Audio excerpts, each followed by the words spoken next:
Hey, this is Rebecca Hart, nurse practitioner here today at Faith, Hope, and Wellness, and we're going to try something a little different. We are going to talk with Dallas, our other nurse practitioner here at Faith, Hope, and Wellness, and we are going to choose a topic today, and our topic is polycystic ovarian syndrome, so PCOS. So Dallas, by the way, loves PCOS. She's a guru in PCOS. So what is PCOS? Polycystic ovarian syndrome. I think a lot of women think that PCOS means that you automatically have to have cysts on your ovaries in order to have the diagnosis. And that's just not the case. It's essentially a hormonal disorder as much as a metabolic condition as well. Interesting. So, what are the different types of PCOS? So, if it's not necessarily just cysts on your ovaries, what are the types? So in terms of diagnosing PCOS, there's 3 criteria, and you have to meet 2 of the 3 criteria in order to get diagnosed with PCOS. You have to have either elevated androgens. So androgens are testosterone and DHEAS. Both of those are commonly elevated with PCOS.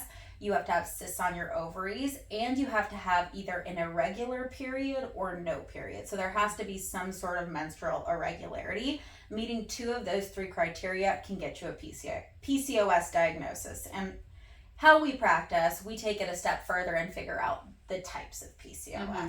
So the most commonly seen is insulin-resistant PCOS, which is, again, where you get difficulty losing weight, you have the cystic hormonal acne and facial hair growth. Yeah. Essentially, it can be related to blood sugar. You have inflammatory PCOS, where inflammation in the body is a little bit elevated.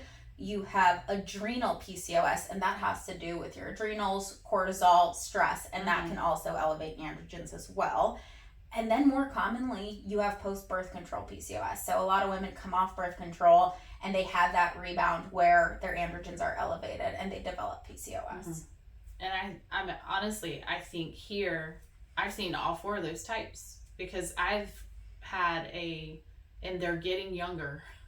So I've seen a 14-year-old with insulin-resistant, high androgen PCOS. I have seen a now young female, most likely pituitary tumor that is causing PCOS and high androgens and everything else. And then the inflammatory PCOS, she was wanting to get pregnant. She now has a 2-year-old. And the other one, just plain up insulin resistance and adrenal and everything. It's all, and I'm not surprised if there's not some of these people who have 2 or 3 types together. Absolutely. And it's just amazing to me. And then the post-birth control, we see that all the time. I'm, now diagnosed with PCOS after I've come off my birth control. But then patients are being placed on birth control to manage the PCOS. Yes. Well, that's their only option. And it's birth control or spironolactone to lower the androgens. And doctors are now telling patients, well, just come back when you want to get pregnant.